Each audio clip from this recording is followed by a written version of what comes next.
All right, good morning, everybody. A quick housekeeping item. If you haven't already, please do mute your phone using *6. That way, if you happen to receive a call while on this call, you won't put all of us on hold. As much as we love your lovely hold music, we would like to avoid that as much as possible. So I do hear a little bit of background noise on the line right now. So please do make sure that you are muted. You press *6, or if you're joining by your computer, to just mute your computer. Um, all right, we'll go ahead and get started. So as everybody on this call knows, the AmeriCorps Vista Summer Associates Program allows existing Vista projects to supplement their anti-poverty activities with an infusion of additional resources during the summer months.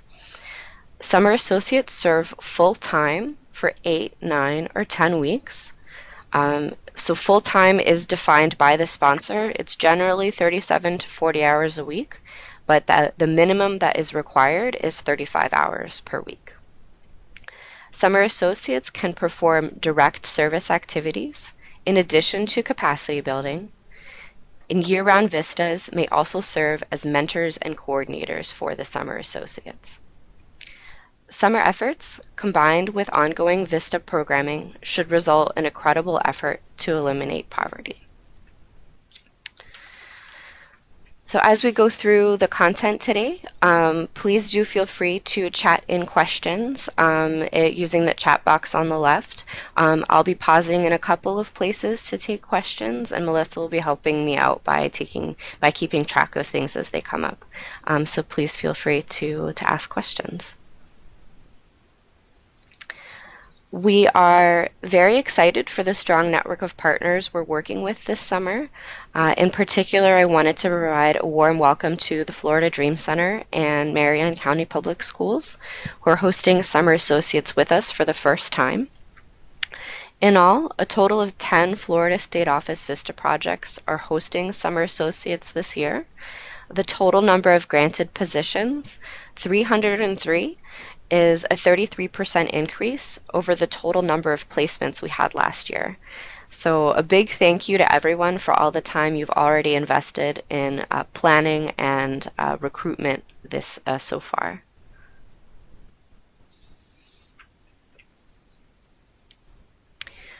We have 2 start dates in this year's program, June 3rd and June 10th, or Cohort A and Cohort B, respectively.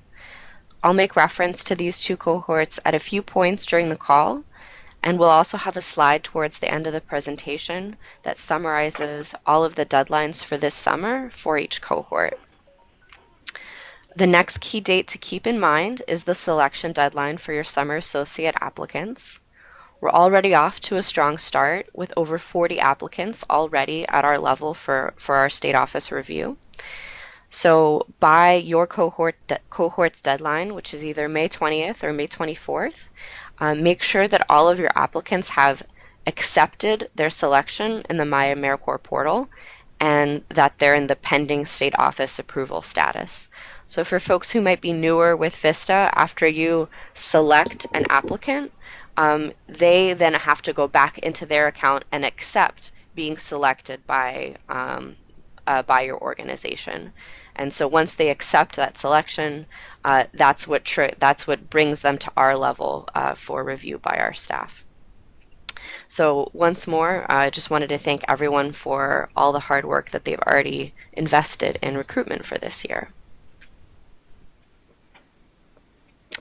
I wanted to highlight these key talking points as you continue to fill your positions. A summer associate term of service is a full-time commitment with no personal days. All members must start and end as designated. Summer associate service is not employment, but rather it is a term of service to the community. Compensation is provided in the form of a living allowance, which is not a wage. The living allowance is congressionally authorized, paid through direct deposit, and is also taxable. Summer associates who complete a successful term of service may elect to receive an end-of-service cash stipend or a Siegel Education Award. As with previous guidance, we encourage sponsors to give priority to underserved youth between ages 18 and 24 in the recruitment and selection of their summer associates, in the hopes that it will lead to enrollment in continuing education, employment, or enrollment in another national service program.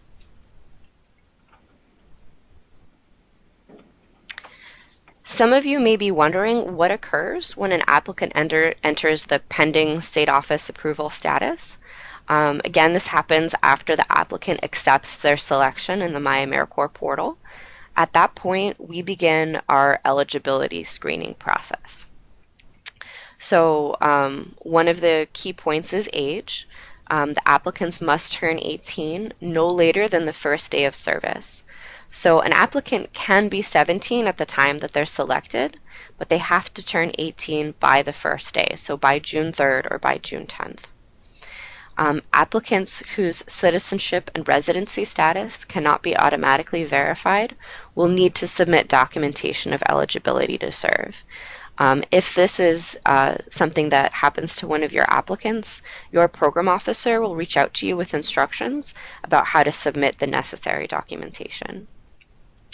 And then applicants who have a criminal background disclosure must submit the information that's outlined in the criminal history justification form. We do want to emphasize that disclosure of a criminal background does not automatically prevent someone from serving. Our office fully supports the service of individuals who do not have disqualifying convictions on their record.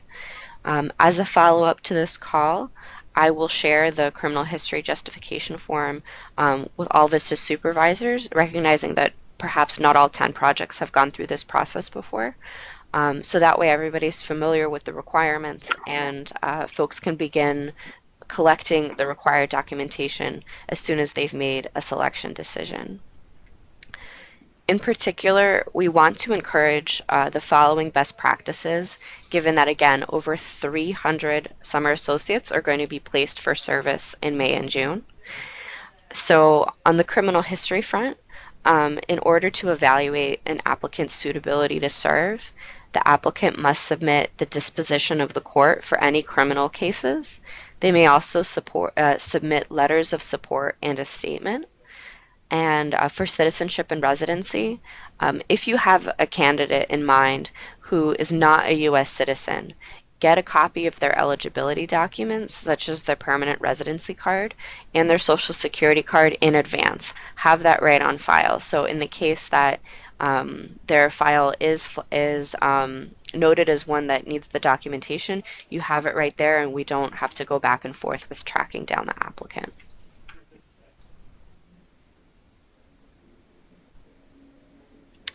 I wanted to spend a bit more time on the topic of citizenship and residency. Just like year-round AmeriCorps VISTA members, summer associates must meet the program's citizenship or residency requirements.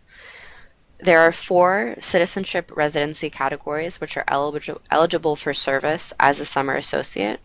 They are U.S. citizens, U.S. nationals, lawful permanent residents, and a category called persons legally residing in a state.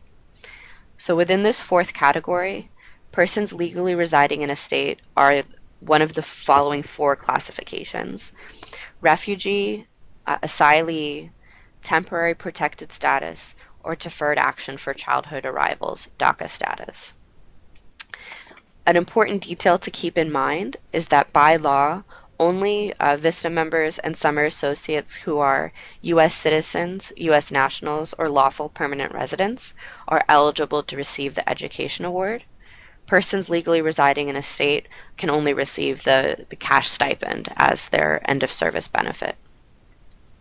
So when you are submitting any requested documents relating to citizenship and residency, be sure to use the secure transfer link sent to you by your program officer.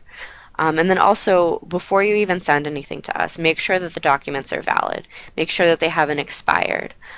Make sure that they're all signed. For example, a passport or a certificate of naturalization needs to be signed in order to be considered valid. So just providing that additional check will prevent some back and forth between you all and our office. I wanted to take a quick break here since we've already covered a number of details. Please feel free to ask any questions in the chat box, or you can unmute yourself and ask a question over the phone as well.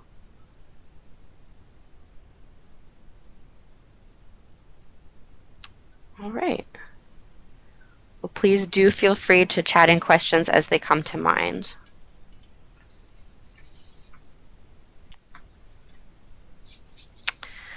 So we've touched on some information and documentation that comes up during the screening process that applies to only select individuals. Documentation to criminal history disclosures and citizenship and residency. This slide here provides an overview of the information that we need for every single candidate in order to ensure an accurate placement. In particular, we want to make sure that all summer associates are placed for the correct dates of service with the correct pay. The summer associate placement process differs compared to the placement of year-round AmeriCorps Vista members. Specifically, to complete the summer associate placement process, sponsors do not need to fill out the Vista onboarding form. Instead, program officers will be reaching out to their projects to request or confirm the following placement information. Service category, so that's a 3 or 4 digit number assigned to the type of service that the summer associate will be doing. A common one for the summer is 241, out of school time or summer learning. We'll also be reaching out to the VISTA supervisors to confirm the term of service for their project. What's really crucial is that this cannot be changed after placement. Whereas regular year-round VISTA members, they can extend their service a little bit. There's a lot of flexibility. With summer associates, because we're dealing with thousands of people serving in a really short amount of time, the term of service is set and is what it is. So we want to make sure that it's correct from the get-go. And then finally, we'll be requesting if the VISTA project has any preferences about which summer associates to code as cost share. Large projects that are assigning members in more than one service category, placing members in more than one county, or offering more than one term of service option will fill out an Excel tracker to ensure accurate placements. So in order to reduce the burden on VISTA sponsors and eliminate the need to submit practically identical forms over and over again for each individual applicant, the process for collecting placement data will differ based on the size and complexity of a sponsor's summer programming. For some projects which are smaller or are placing members in only one county, this information will likely be collected through a simple email or a phone call. Larger projects with more variation in member placement data will fill out an Excel tracker to ensure accurate placements.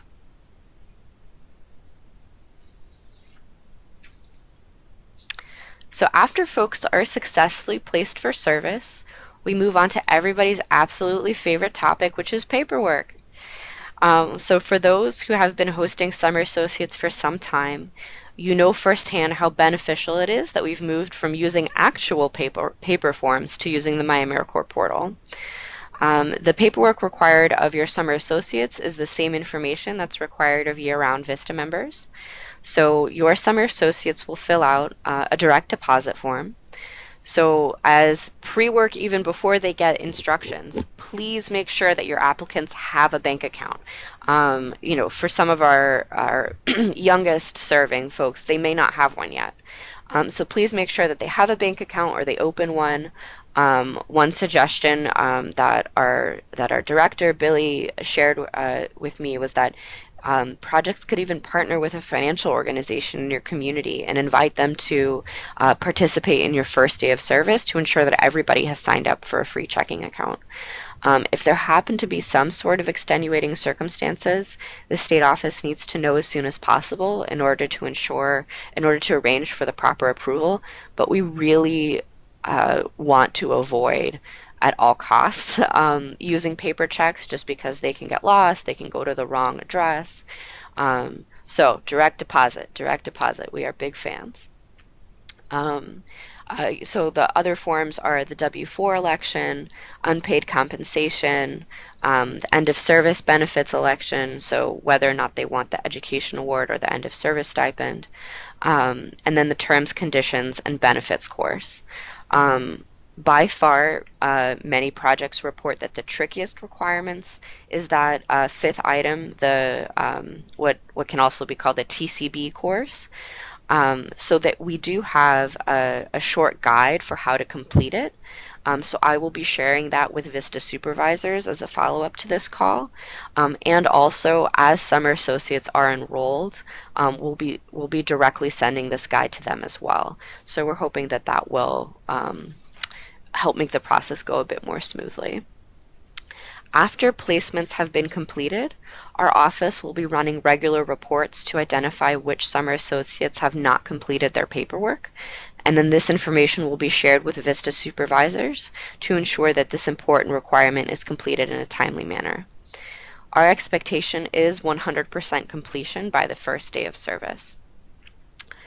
However, in the case of some incomplete forms, which is likely to happen, more likely to happen than not, summer associates must complete their paperwork no later than the first day of service to help ensure on-time activation and on-time receipt of their first living allowance. We want to maximize all of our collective time, ours as staff, yours as VISTA supervisors and sub-site supervisors. We want to maximize investing our time in meaningful program management and not chasing down missing paperwork. And again, our goal is to ensure that all 303 summer associates receive their first living allowance on time, because summer associates cannot be activated when they have missing paperwork. So all supervisors need to make sure that summer associates understand the importance of this requirement. All right, just wanted to take another quick break for questions. We've already covered a lot, and believe it or not, we haven't even gotten to the first day of service. So, do we have anything in the chat? Hey, Marianne. Yeah, we have two questions in the chat. So question number one is from Jose. He says, is there a way to change the length of term from 10 weeks to less than 10 weeks?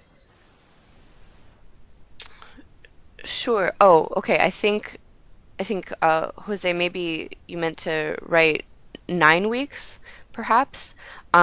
So you all are working with Anna and Laren at Florida State, or Florida Campus Compact.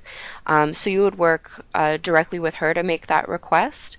And generally for anyone on the call, it's up to the VISTA supervisors to establish whether there's one centralized date for the entire program, or if there are options for different lengths within the program. So that is, whether or not it's technically possible, yes, that is possible. You would make that request for Anna, to Anna, and then she would forward that information to me. So. All right, and question number two is from Zelda. Was there a change in the VADs being accepted? Last week, all summer associate VADs were active. Today, only 3 are. That's an interesting question. I'm not sure if there was a change in your memorandum of agreement recently. So the best person to follow up with about that would be Julius, your program officer.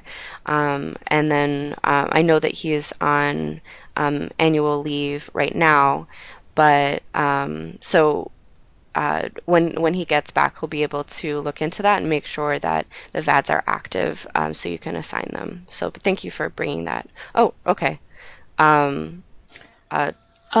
So Zelda had a follow-up question saying that Julius was on leave. Zelda, Mary Ann suggested that you contact, Alexia mentioned that you should contact her, Zelda, if you need information on that. Gisela has a question in the chat. Okay. Mary Ann, what if a Summer Vista sign up for the 9-week term? For some reason, they can't complete the 9 weeks and they have to leave before. How would you go about that? Thank you. Sure, no problem. So the process for an early exit is very similar to a full-time Vista or a year-round Vista.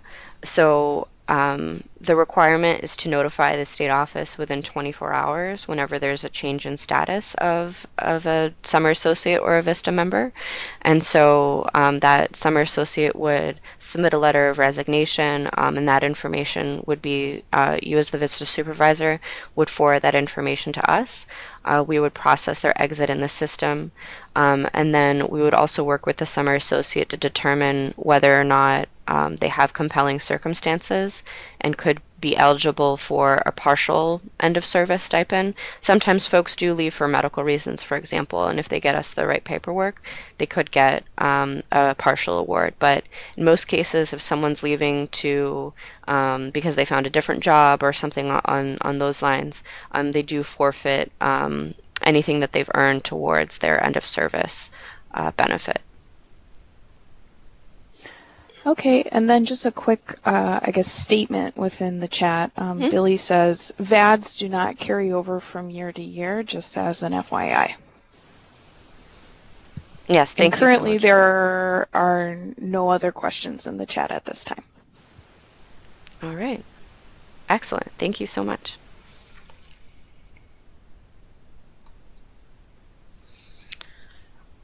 All right, I wanted to begin this next section by revisiting some important policies of the AmeriCorps Vista program. These same policies also apply to summer associates. So specifically, summer associates are approved to perform the activities in their Vista assignment description. This is an incredibly important document.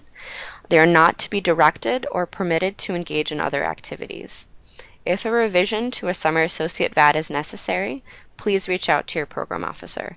The revision process is essentially the same of just going through eGrants and making an update. And this is definitely allowable should the circumstances arise. The important thing is to remain in contact with your program officer and keep us informed of any necessary changes. Summer associates are not employees of the sponsor or the site and are provided to the site courtesy of CNCS. Summer associates are not discretionary staff, clerical staff, or interns, and they may not be used to displace staff. Summer associate or national service positions in general are very unique opportunities for service and gaining experience. And again, this links directly back to the first bullet, that it all comes back to the approved VAD and the activities that position has been approved for. Agencies or organizations to which summer associates are assigned or which operate or supervise a VISTA project are prohibited from requesting or receiving any compensation from summer associates or those who benefit from the services that members provide. This isn't an issue that has come up often in Florida, but still an important point to revisit. I also wanted to share a correction from our earlier outreach webinar and from our written guidance that summer associates can hold outside employment according to the same policy applicable to year-round AmeriCorps Vista members. This employment must be pre-approved by the CNCS state office.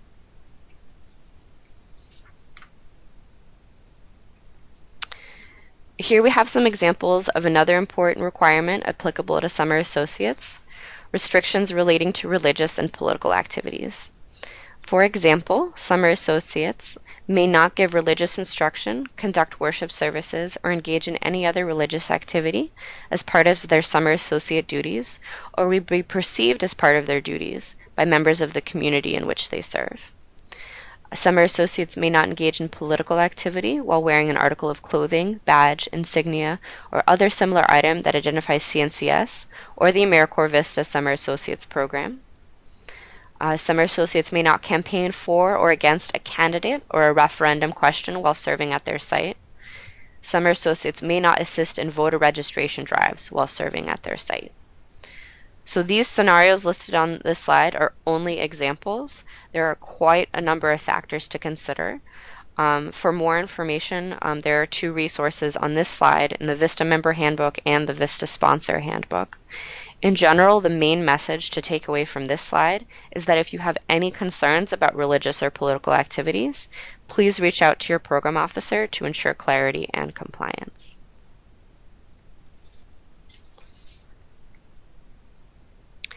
Now that we have the basic foundation of some key VISTA policies and requirements in mind, let's move on to your Summer Associates' first day of service.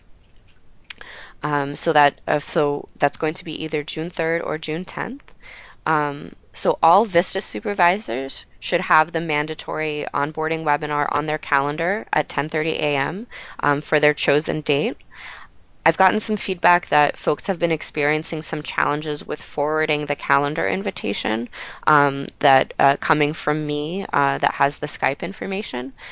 So VISTA supervisors, if it's more convenient, you can send me a list of your subsite supervisor emails, and I can forward the call invitation if they don't already have it. So all VISTA supervisors, subsite supervisors, and summer associates must participate in this webinar. CNCS staff will share important information about the program and swear in summer associates for service. I'm also very excited to share that this year's oath process is different. CNCS has launched an electronic oath for the AmeriCorps VISTA program. It will be available in the portal starting at 12 Eastern on June 3rd or June 10th. The oath must be completed by 11:59 local time, 11:59 p.m. local time. And then finally, please email our general CNCS state office inbox, and this is for VISTA supervisors, to notify us regarding any no-shows from your project by the end of day one. This is crucial so we can be tracking and removing any no-shows from the system as soon as possible. So overall, we're all incredibly thrilled that we don't need to worry about paper oaths this year, scanning, separating the PDFs, naming them correctly. None of that is part of our lives this year. Instead, all summer associates will need to log into the portal and complete the oath in their account, similar to how they complete their other onboarding paperwork.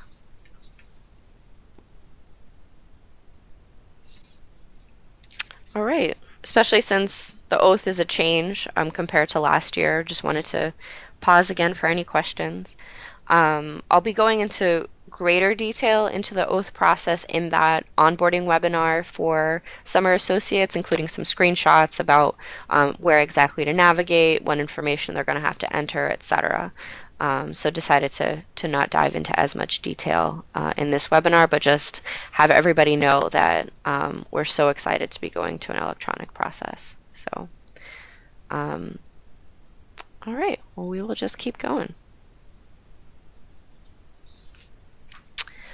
Now we're going to move on to the topic of summer associate training.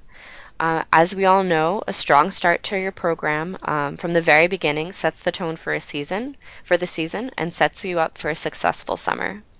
The on-site orientation and training, or OSOT, is the formal plan for onboarding your summer associates. So all summer associates must attend a sponsor-organized on-site orientation and training. The OSOT introduces the member to the sponsor, the community, and the goals and operation of the VISTA project. It provides the member with the basic knowledge and skills they need to get started. And when appropriate, training should reflect collaboration with year-round AmeriCorps VISTA members. Generally, the OSOT will last anywhere from 2 to 5 days. Due to the time constraints of the program, your orientation should provide all of the necessary information needed in order for your summer associates to complete a successful summer term, but also allow for the summer associates to begin their assignment as soon as possible. The pages 9 through 11 of the Florida Summer Associate Guidance has some additional information about how to develop an OSOT, and I'll be resending the guidance to VISTA supervisors as a follow-up to this call. And then this note here is specifically for VISTA supervisors. that the OSAP plans for Cohort A will be due on Wednesday, May 29th, and then the OSATs from Cohort B will be due on Wednesday, June 5th. And so please submit those again to our general state office inbox.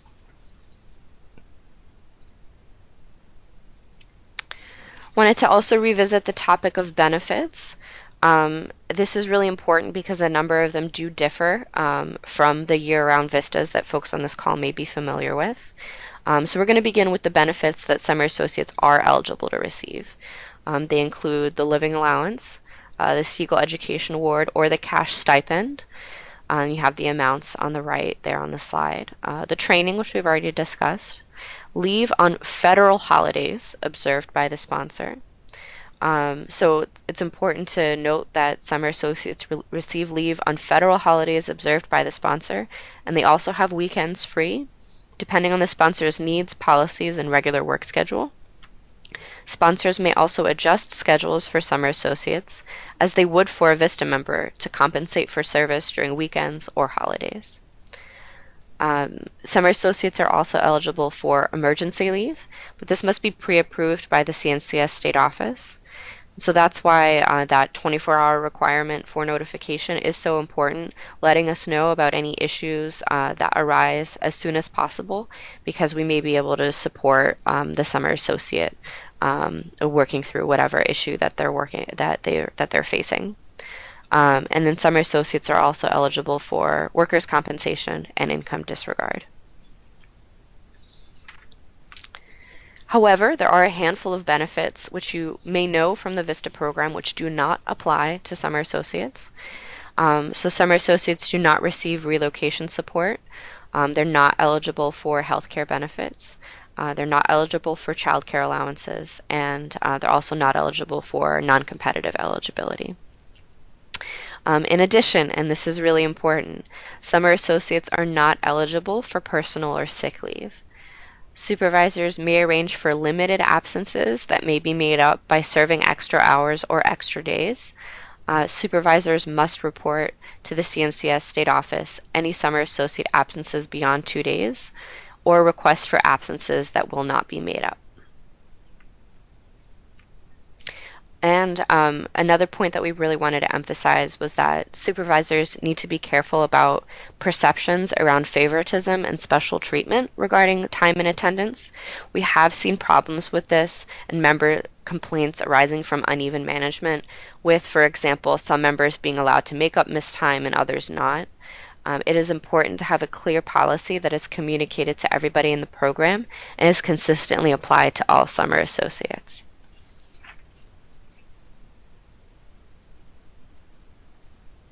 So the topic of absences in the Summer Associates program is closely related to 2 key reporting requirements relating to attendance, and I've already alluded to one of them. So the first requirement is the sponsor verification form, which all VISTA supervisors are well familiar with. So on a biweekly basis, the VISTA supervisors are completing and submitting the sponsor verification form, or SVF, within 3 workdays of receipt to confirm which members remained active and which members left service. So each sponsor and subsite need to have a system in place to accurately verify that the summer associates enrolled under the VISTA project are indeed actively serving. Typically, this is accomplished via timesheets or an electronic timekeeping system. It is of paramount importance that this system is accurate. A scenario that we hope to avoid at all costs is when we have to go back to a summer associate who has been overpaid and inform them that they need to repay funds. So accurate SVF reporting is one tool to avoid overpayments. The other is 100% adherence to the requirement to notify the state office in the case of unscheduled absences. So specifically, the sponsor or site supervisor will report to the appropriate CNCS state office within 24 hours the unscheduled departure of all assigned AmeriCorps VISTA members, and otherwise keep CNCS timely informed of unscheduled changes of status and conditions of AmeriCorps VISTA members, such as arrests, medical emergencies, hospitalization, and absence without leave. As highlighted on one of our previous slides, summer associates are not employees of the sponsor or a site and are provided to the site courtesy of CNCS. Um, in other types of AmeriCorps funding, it is the sponsor that has the members on their payroll, and it is a sponsor's uh, uh, um, responsibility to be managing issues relating to overpayment. But when it comes to the VISTA program, folks are on our payroll, and so it is so crucial that we have open communication regarding the status of the members, and making sure that that we're supporting them and are aware of any issues that are going on. So VISTA supervisors, it is particularly crucial that your subsite supervisors understand and abide by this requirement to communicate with you, especially for our larger projects that may have folks across the state and someone that you may not meet face to face. For the subsite people on the call, you are not bothering us by letting us know that so and so didn't show up to work today. It's absolutely not at all a judgment at all on your capacity as a supervisor to handle personnel issues. We just need to know if someone hasn't shown up or if someone's sick, to be able to make sure that they're abiding by the requirements of the program. So we do understand the complexity of managing multiple sites, but again, projects need to have processes in place to accurately verify the service of members. And projects with leaders should definitely leverage those VISTA leaders as a resource in this process. Some of the issues that we've had in the past, it could be as basic as a subsite didn't inform the VISTA supervisor that someone left, and then so that means that we have to go back to that summer associate and tell them, your last paycheck, it shouldn't have been a full paycheck. You'll have to repay this amount of money. On the other end of the extreme, we had a case where a summer associate resigned a few days into service from a subsite and did not clearly communicate this with the subsite or the VISTA supervisor. And then meanwhile, the project itself thought that another individual at that site was the summer associate, and that person was not the summer associate. So this project thought that the individual was serving for, it was at least 4 weeks. It was a significant amount of funds that needed to be repaid, that this person who wasn't serving at all was getting paid for multiple pay periods. So it is absolutely crucial, especially for those with multiple sites and sites that are far away, that we have strong systems in place to keep track of attendance. Finally, I wanted to touch briefly upon the summer associate exit process. Just like year-round AmeriCorps VISTA members, summer associates need to fill out a future plans form, though they do so much sooner than a regular VISTA. So FPF should be completed at least 3 weeks before the member's last scheduled day of service. So we have those dates listed on the slide here. So summer associate close of service options are limited to either early exits or regular exits. Re-enrollment and extensions are not possible for summer associates. If a summer associate would like to enroll in a year-round VISTA position, they must complete a separate application in the portal for the position that they're interested in. We highly encourage folks to work with summer associates to see if they're interested in serving a year-round a VISTA position after their summer term of service ends. And if you happen to be targeting folks to start on a VMO that occurs before the summer associate end date, please let your program officer know as soon as possible. There is some flexibility with how we can work with a compelling early termination if someone is going to go participate in a virtual member orientation. And then finally, late FPFs can result in overpayments and delayed access to end-of-service benefits. So I hope everyone is noticing a theme about how we're working to ensure strong management of the summer program, including making sure everybody gets paid or accesses their benefits, and making sure that we don't have any overpayments. Timely completion of FPFs is one of our mechanisms for ensuring that summer associates do not need to repay funds to CNCS. Our office will also be running reports of FPF completion towards the end of the summer and sharing this data with VISTA supervisors to ensure that we are on track with 100% compliance with timely FPF completion. All right, we're at another question slide. Do we have anything else in the chat? Yeah, so we have two questions in the chat at the moment. The first one comes from Renee. She's asking about what is income disregard? Sure. Thank you, Renee. So if any of your summer associate applicants are currently receiving public benefits, and I don't remember specifically the full list of public benefits offhand, but summer associate living allowances for certain benefits are not considered income that would impact someone's eligibility for public benefits that they're already receiving. So if that is the case, that anyone that you're looking to select is receiving a public benefit from a government agency, basically summer associate living allowances are disregarded. They're not considered income for the purpose of being eligible for those public benefits. Great. And then the other question that we have in the chat is from Gisela. Will this PowerPoint be sent to us via email? Most definitely, yes. I have been working on tweaking it right up until the call, but as follow-up, I'll be sending a number of resources, the recording of this call, this PowerPoint, the guidance, the criminal history justification form. So it will be a very rich email. So most definitely. Awesome. At this time, there's no other questions in the chat. Awesome. Thank you, Melissa. All right.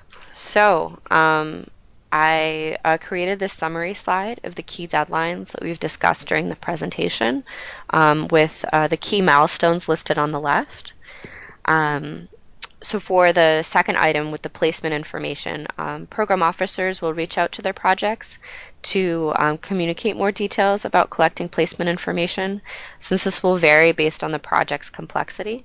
Our main goal is to have this information as soon as possible, but we haven't yet reached the selection deadline. So we will work together to identify the best timing for collecting all of that information.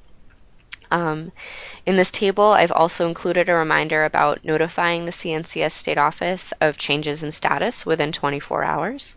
And I'll also be sending this slide individually as a separate attachment as my follow-up to VISTA supervisors, since my goal is that it's a helpful summary and reference of what you can add to your resources for the summer programming.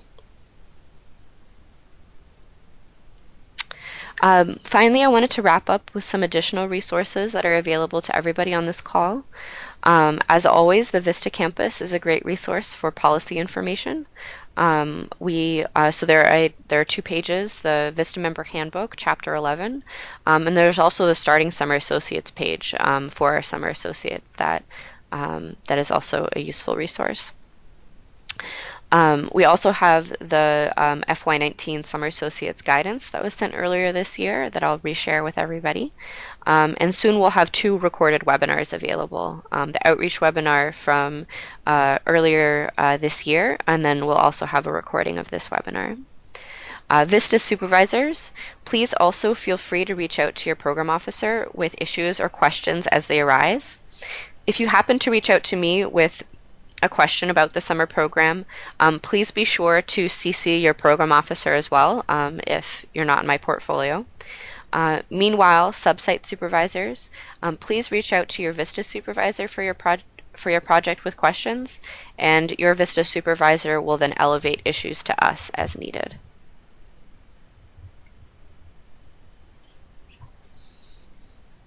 All right, and then with that, we have one more opportunity for questions. So we do have a question in the chat. This comes from Renee. Can the oath be done as a group on June 3rd? Excellent, Renee. Yes, that is actually the purpose of the onboarding webinar on June 3rd. After this call, I'm going to go back and double check and make sure that I've sent the proper calendar invitation to everybody depending on their start date. So that webinar, which starts at 10:30, a part of it will be some policy information. Then at the very end, we will swear in everybody. So yes, that is the plan. Okay, there are no other questions in the chat at this time. Okay, thank you. So yeah, if anybody has any questions that they would like to ask over the phone, there's a couple folks that I muted manually just because there was some background noise. So if you try to unmute yourself and then I seem not to hear you, I apologize. So yeah, if anybody has any questions they want to ask verbally or in the chat.